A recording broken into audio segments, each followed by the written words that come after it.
이제는 하나님 말씀을 임종태 집사님께서 나오셔서 하나님 말씀 봉독하시겠습니다.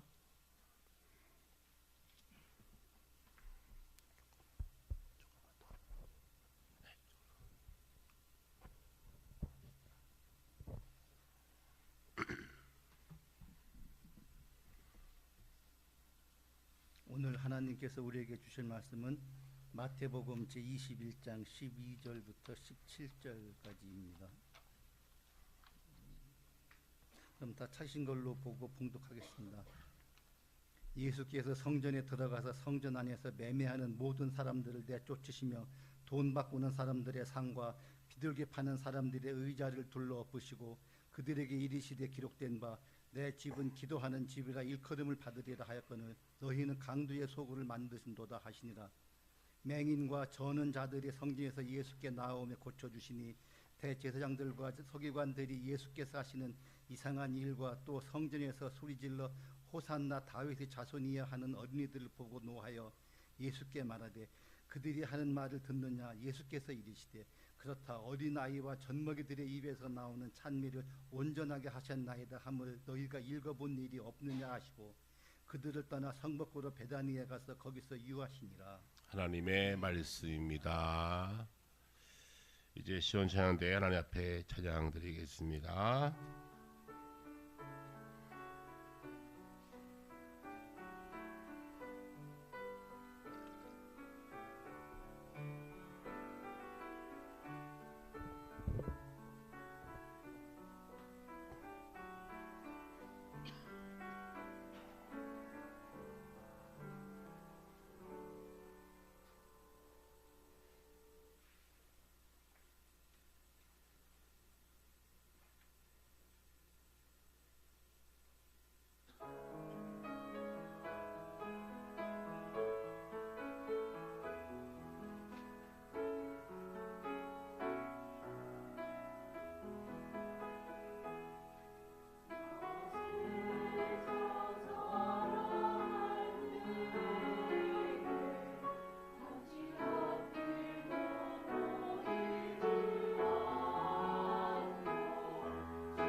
아멘입니다.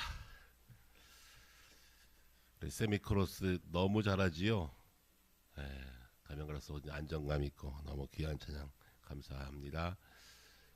제가 유튜브를 찾아봤어요. 우리만큼의 세미코러스 중에서 우리보다 잘하는 데 있나 아직 못 찾았어요. 혹시 찾으면 저한테 연락 주세요. 아직까지 본 적이 없어요. 뭐 수가 많으면 수로 밀어붙이면 멋있어 보이긴 하지만 이렇게 작은 성가대가 귀한 찬양 늘 감사합니다. 잠시 기도합니다. 하나님 아버지, 복된 주일에 하나님께 우리의 마음을 전심으로 드리며 하나님께 찬양 올려드렸습니다. 우리와 동행하시는 주님을 찬양합니다. 오늘도 함께 하시는 주님을 높여드립니다. 이 시간 말씀하옵소서. 사순절 마지막 주간 저희가 가시는 주의 음성을 우리가 함께 나누게 하시며 주의 말씀을 경청하는 중에 하나님의 마음을 알아갈 수 있는 복된 시간이 되게 하여 주옵소서. 주의 말씀을 전하는 부족한 종 붙잡아 주시사 성령의 도구로만 사용해 주시고 온전히 모습은 감춰주시고 말씀만이 잘 전달되는 성령 역사하시는 귀한 시간이 되게 하여 주옵소서. 감사드리며 예수님의 이름으로 기도드립니다. 아멘.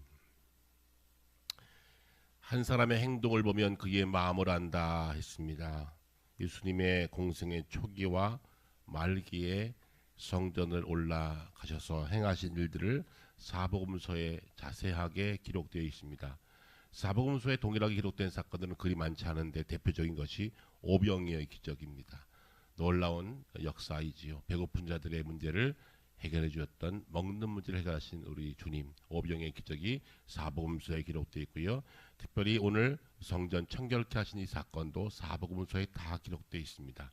차이가 있다면 요한복음서는 앞부분에 기록된 사역 초기에 성전에 올라가서 하신 것으로 기록되어 있고, 다른 공관복음서에는 사역 말기에 마지막 십자가를 앞에 두고 성전에 올라가신 것을 기록하고 있는 것을 통해서 우리 주석가들은 예수님께서 사역 초기에 한번 올라가셨고 사역 말기에도 성전을 가셨다라고 추측하고 있습니다.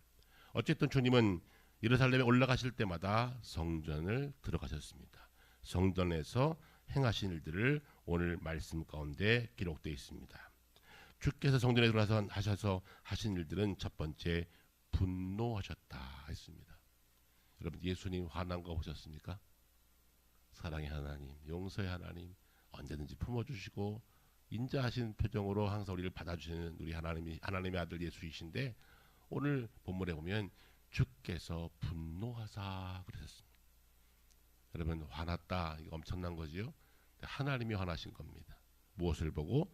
성전 안에서 장사치들이, 환전상들이 성전에서 자신의 이익을 챙기며 예배를 탐욕의 도구로 사용했던 그것 보시고 그들의 상을 뒤엎으셨다.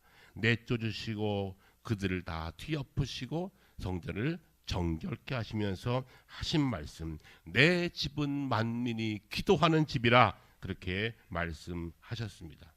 주께서 예루살렘 성전에서 하셨던 것은 두 가지입니다. 하나는 청산이고 하나는 재건입니다. 무엇을 청산합니까? 오염된 것, 잘못된 것 끌어내고 청산해라. 그리고 신앙의 본질, 교회의 본질, 예배 본질을 다시 회복해라. 그것이 주님의 분노하신 이유였고 목적을 이루신 것입니다.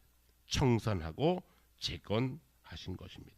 주께서 하신 말씀입니다. 내 집은 기도하는 집이라 일컬음 받으리라 하였거늘 너희는 어찌하여 강도의 소굴로 만들었느냐.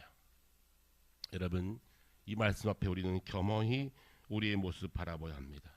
강한 명령, 강력한 명령, 주님께서 우리들에게 하신 명령이 담겨있는 이 말씀입니다. 내 집은 기도하는 집이라 일컬음을 받으리라 하였거늘 어찌하여 너희들은 이 성전을 강도의 소굴로 만들었느냐라고 말씀하는 것입니다. 여러분, 강도와 도둑은 다른 거 아시죠? 강도와 도둑은 달라요. 도둑은 몰래, 강도는 대놓고 하는 겁니다. 그래도 도둑은 좀 양심이 있죠. 없을 때 몰래 가져가. 강도는 대놓고 가져가요.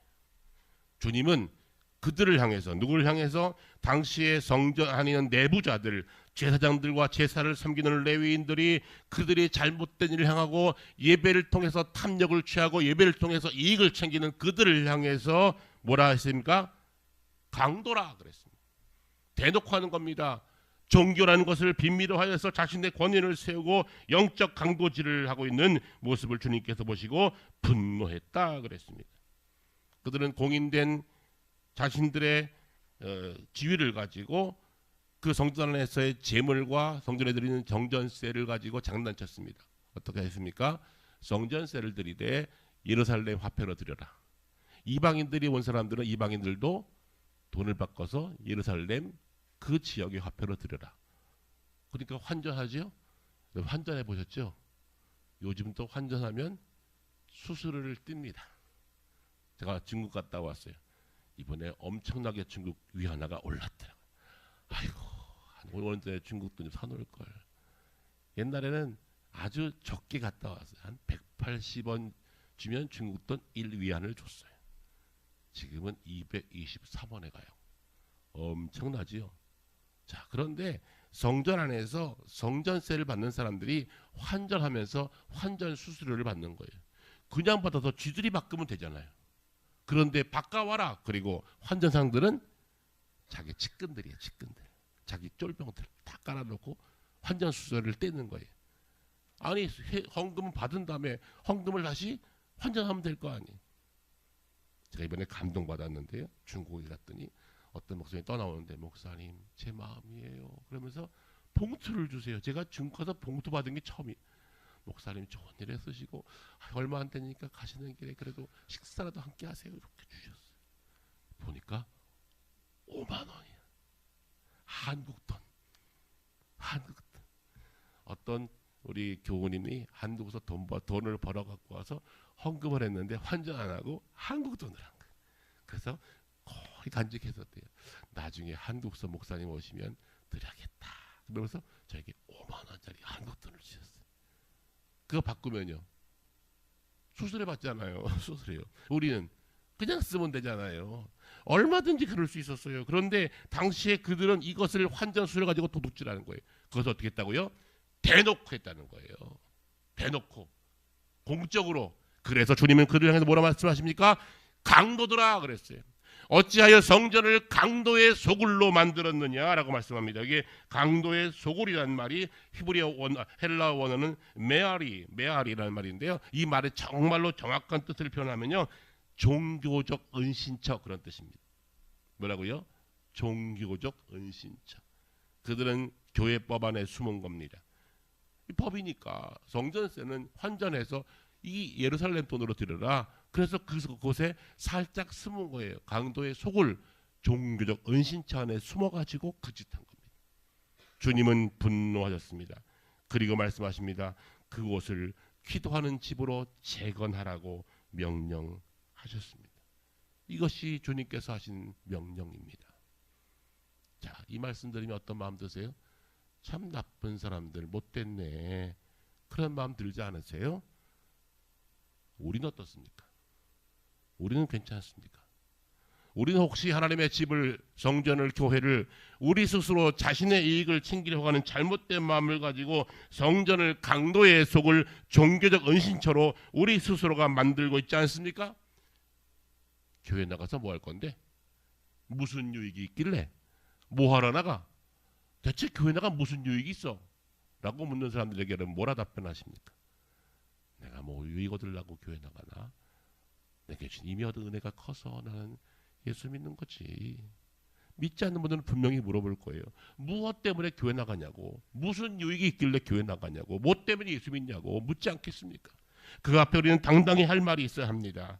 하나님, 이곳은 내가 기도하는 집이요, 내가 교회 가서 하나님께 예배하고 기도하는 것이 나의 본분임을 깨닫고 이미 얻은 은혜가 너무나 크기에 하나님께 나가 예배하는 것이라고 당당하게 말할 수 있어야 합니다.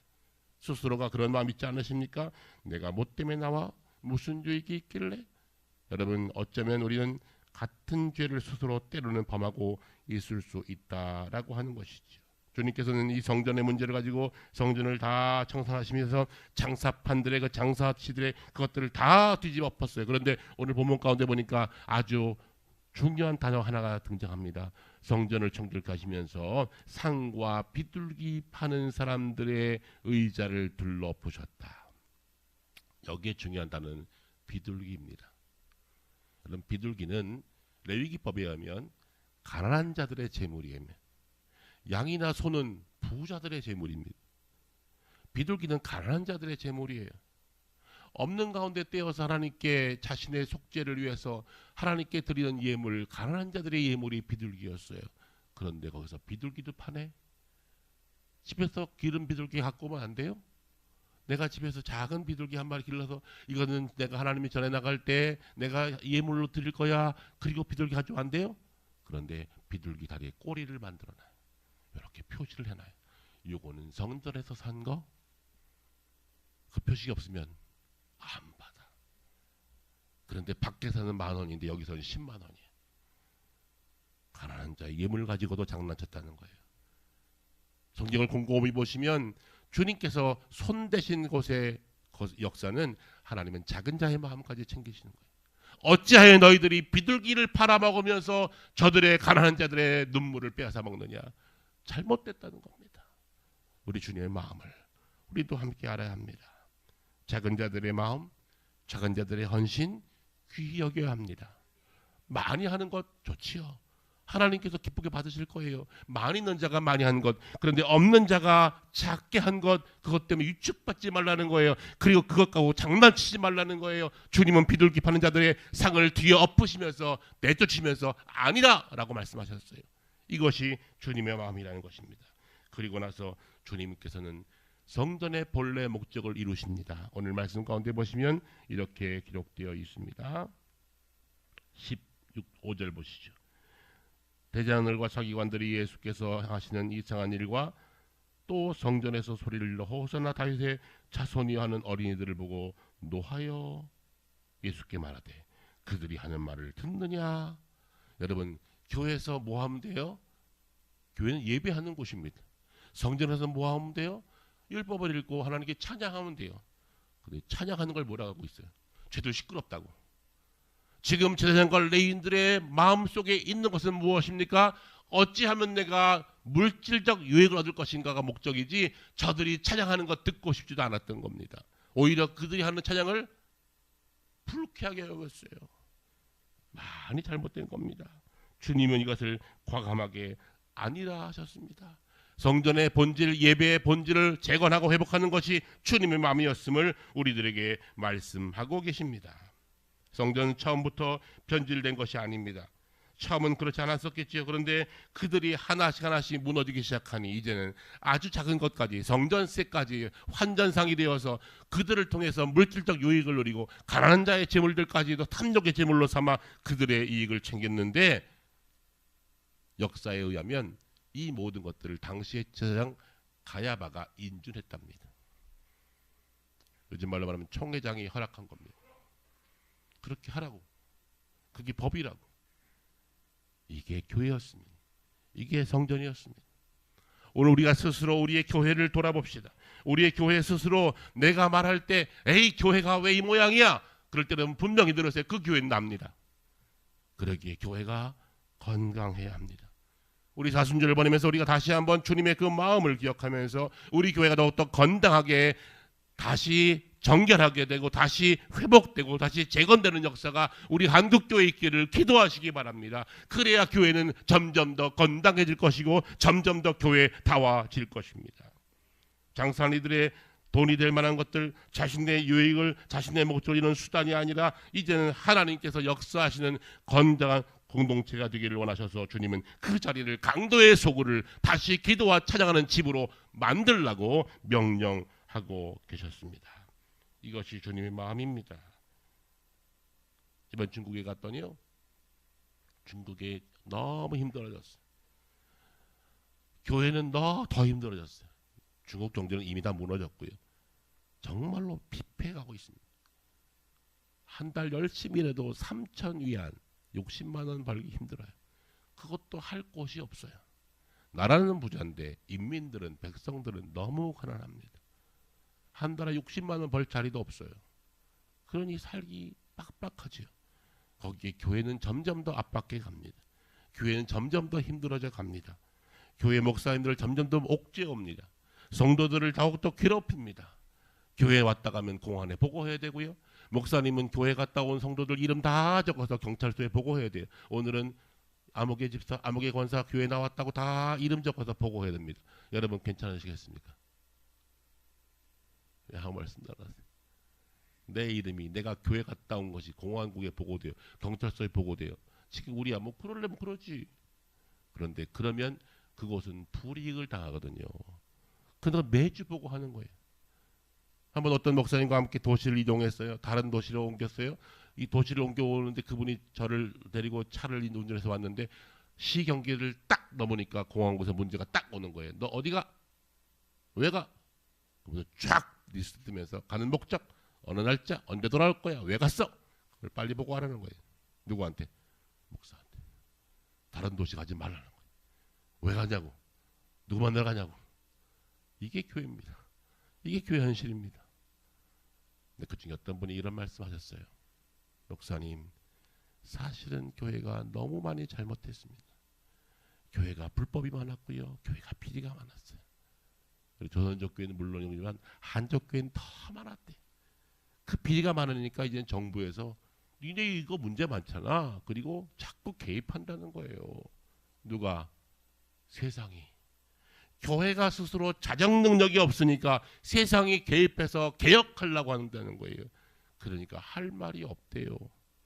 어쩔 수 없대요. 제가 그 말 듣고 섬찟했어요. 오늘 우리 한국교회를 향한 주님의 음성이기도 합니다. 하나님께서 우리 교회를 향해서 무엇 말씀하십니까? 교회가 정직하고 교회가 정결하고 교회가 거룩하지 않으면 세상이 손댈 수도 있어요. 부끄러움 당할 수 있어요. 수치를 당할 수 있어요. 그래서 우리 교회가 지금 다시 새롭게 재건돼야 합니다. 정결하게 거룩하게 바뀌어져야 합니다. 그래야 교회는 교회다워질 수 있을 것입니다. 어쩌면 우리 주님께서 우리 한국교회를 향해서 채찍을 들어서 칠지를 누가 알겠습니까? 총회장 아무개, 노회장 아무개야, 아무개 목사야, 채찍을 들어서 쫓아낼지를 누가 알겠습니까? 저는 자신이 없어요.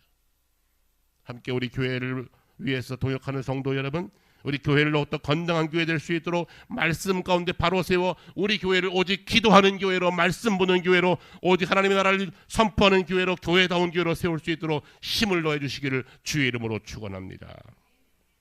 두 번째는 편리주의를 우리는 쉽게 받아들이지 말아야 합니다. 어쩌면 환전상들, 비둘기 파는 사람들이 집에서 비둘기를 들고 오니까 먼 길 오는데 귀찮아. 그러니까 뭐라 그래? 그 성전 가면 팔아. 성전 가면 팔아. 가서 사서 하면 돼. 그러니까 올 때 힘들게 들고 올 필요 없는 거예요. 어찌하면 좀 편하게 해주려고 했을 수 있어요. 그러니까 서로 좋은 게 좋은 겁니다. 그러다 보니까 이 모양이 된 거예요. 편하게 하려고, 쉽게 하려고. 여러분, 어쩌면 우리 교회 안에도 이런 모습이 있지 않습니까?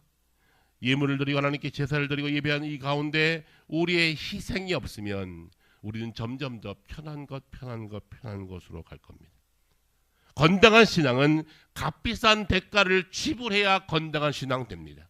우리의 구원은 거저 준 것이 아니라 그리스도 예수의 보혈의 피값으로 된 것입니다. 그렇기 때문에 우리도 희생의 대가를 지불해야 합니다. 편리주의, 인본주의, 우리 스스로 내가 원하는 방식대로, 내가 원하는 방법대로 하려고 하다 보면 교회가 점점 더 인간들 냄새만 나는 잘못된 교회 될 수 있으니 주께서 우리 한국교회를 지금 정결하게 하라 명령하고 있지 않은가 생각합니다. 주의 말씀입니다. 우리 스스로를 돌아보아야 합니다. 우리 성도님들은 교회 올 때 성경 찬송 다 들고 오시죠? 할렐루야, 감사해요. 그런데 요즘 대형 교회 가면 성경 찬송 절대 필요 없어요. 없어도 돼요. 친절하게 여기다 찬송가 다 띄워주고 본문 말씀 다 띄워주고 심지어 목사 설교 원고 다 요약해서 촥촥촥촥 띄워줘요. 그러니까 앉아서 다 영화 보듯이 보면 돼요. 저도 이거 여기 띄우라고 몇 번 요구 받았어요. 목사님, 우리도 찬송가 띄워주세요. 목사님 설교 요약해서 좀 올려주세요. 안 합니다. 좀 불편하게 하세요. 그 정도도 희생 안 하고 예배가 됩니까? 교회 올 때 이 책 한 권 들고 오는 게 부끄러우십니까? 불편하십니까? 어쩌면 신앙은 조금 불편함을 감수해야 은혜가 있어요. 우리도 좀 돈 좀 들여서 여기가 쫙 멋있게 쫙 띄워서 가만히 앉아 있으면 찬송가 들려주고 성경도 다 띄워주고 얼마나 쉬워. 그럼 나는 손 하나 까딱 안 하고 예배 한 시간 영화 보듯이 쫙 보고 나가면 예배 끝. 그럴 수 있잖아요. 그거 아닙니다. 신앙은 편리주의를 인간 본능, 인간 인본주의를 벗어나야 합니다. 여러분 잘 아시는 구약의 우사의 죽음 기억하십니까? 하나님 법궤를 옮길 때 어떻게 옮겼어요? 원래는 하나님 법궤를 어깨에 메고 레위인들이 어깨에 메고 옮기는 것이 법이었습니다. 이것이 원칙입니다. 레위기 법대로 하면 원래 법궤는 사람들이 어깨에 메고 옮겨야 되는데 이것을 술에 얹어서 덜렁덜렁 싣고 오다가 그것이 떨어지려 하니 우사가 붙잡았는데 죽었어요. 이 사람 참 억울하지요? 억울해요. 이것도 인간 편리주의 때문에 한 사람 죽은 겁니다. 아직은 안 죽었으니 우리는 괜찮죠. 예배드리 다 죽어난 사람 없잖아. 그죠? 성경책 안 갖고 와서 예배드리다가 죽은 사람이 있어요? 아직 없잖아. 그러니까 우리는 대충 생각한다는 거예요. 어쩌면 우리가 말씀 속에서 우리가 스스로 우리가 자신의 부족함을, 자신의 잘못들을 돌아보지 못할 때가 많아요. 하나님 말씀을 읽고 그것이 그들의 문제가 아니라 내 문제로 받지 않을 때가 많아요. 정확히 들으십시오. 하나님 말씀은 지금 나에게 주시는 하나님의 음성인 줄로 믿습니다. 그래야 그것이 은혜가 됩니다. 그것이 바로 하나님께서 지금 하고자 하시는 말씀인 것을 꼭 기억하시기를 주의 말씀으로 부탁을 드립니다. 그럴 때 교회가 교회다워질 것입니다. 주님께서는 당시에 성전을 보시면서 말씀하십니다. 이 성전의 돌 위에 돌 하나가 얹혀지지 않도록 다 회파될 것이다. 건물까지 다 없어질 거랍니다. 여러분 아시는 대로 당시 주님께서 사역하실 때 성전은 수룹바벨 성전 이후에 헤롯 성전입니다. 헤롯이 유대인들의 환심을 사기 위해서 가짜로 지은 건물이에요. 나도 너희들 종교 인정해. 성전을 가짜로 져놓은 거예요. 건물만 져놓은 거예요. 그런데 그나마 그 성전에도 그 성전의 돌 위에 돌 하나가 놓이지 않도록 다 회파되리라 하신 말씀이 AD 70년에 이루어집니다. 역사입니다. 하나님은 지금도 말씀하세요. 잘못 행하면 편리주의, 인본주의 잘못 행하면 너희들의 사사로운 욕심으로 예배와 말씀 생활과 기도 생활을 네 스스로 내 욕심으로 채우면 이것도 없애리라. 주님께서 주신 경고의 음성. 정말로 그럴까요? 정말로 그렇습니다. 지금 캐나다에 있는 캐나다 원래 원주민 교회로 한인 교회 말고 제일 가장 큰 교회 목사가 없습니다. 성도는 10명쯤 됩니다. 80 넘은 할머니 할아버지 10명. 그 교회가 역사도 깊어요. 그런데 목사도 없어요. 교회는 10명. 미국의 한 교회 여러분 잘 아시는 대로 교회가 모이지가 않고 재정이 안 되니까 캐톨릭의 교회가 팔려버렸어요. 영국의 한 교회는 그 교회 스스로가 목회가 안 돼서 한국 교회 원주를 받아서 교회를 지금 운영하고 있어요. 프랑스 파리에 있는 한 교회는 우리나라 제 후배 목사님이 가셔서 그 프랑스 교회를 지금 목회하고 있어요. 한인교회 하면서 주일 오후에는 프랑스 교회 가서 목회하세요. 왜? 목사가 없어. 목사가 있어서 목사 살레비도 못 줘. 아무도 안 와. 그래서 프랑스 파리에 있는 교회를 우리 후배가 목사가 한인교회 아침 예배 드리고 오후 가서 파리에 있는 프랑스 사람들 가서 예배를 드리고 있어요. 프랑스가 어떤 나라입니까? 우리 옛날에 배웠잖아요. 그죠? 종교개혁의 원심, 깔병의 고국, 이 엄청난 복음의 핵심지 프랑스가 영국이 지금 교회가 다 회파되고 무너지고 있어요. 여러분 한국 교회도 그렇게 멀지 않습니다. 오늘 이 시간 사순절을 보내면 다시 한번 우리 교회를 스스로 돌아봐야 합니다. 우리 교회가 정말로 성전인가? 우리 교회가 진정으로 성전으로 바로 서 있는가? 다시금 돌아봐야 합니다. 더 나아가서 우리 몸이 성전인 것을 기억해야 합니다. 나의 몸이 거룩한가? 내 몸이 주님께 드릴 만한 제물이 되어 있는가? 바울은 말합니다. 고린도서 6장에 너희 몸은 너희가 하나님께로부터 받은 바 너희 가운데 계신 성령의 전인 줄 알지 못하느냐? 너희는 너희의 것이 아니라 주님의 말씀입니다. 우리의 몸도 주님 것입니다. 우리의 몸이 주의 성전입니다. 그러기에 이 성전을 잘 관리해야 합니다. 성전이 부패되어 있지 않습니까? 성전이 편리주의에 너무 빠져 있지 않습니까? 이 성전이 나의 탐욕과 내 이익을 세우는 그런 잘못된 몸뚱아리로 사용되어 있지 않습니까? 내 몸은 거룩한 성전인데 내 몸은 어떻게 쓰임받고 있는지 이 아침 주의 말씀 앞에 스스로 우리 자신을 돌아보아야 합니다. 어찌 보면 이 말씀은 이 아침 저 같은 목사들에게 하는 말씀이고 직분 맡은 장로님, 권사님들에게 하신 말씀이에요. 오늘의 레위인들, 오늘의 제사장들이 한국교회를 어렵게 하고 있지 않은가. 이 사순절을 보내며 우리들 스스로가 보아야 합니다. 혹시 주님께서 이 시간 한국교회 오시면 채찍을 들어 성전을 정결케 하지 않을까?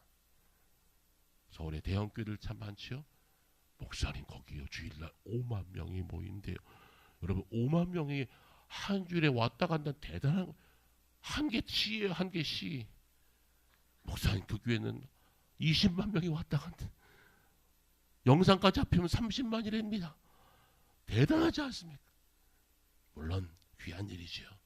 그러나 교회가 어떻게 서 있는지 내부를 들어봐야 합니다.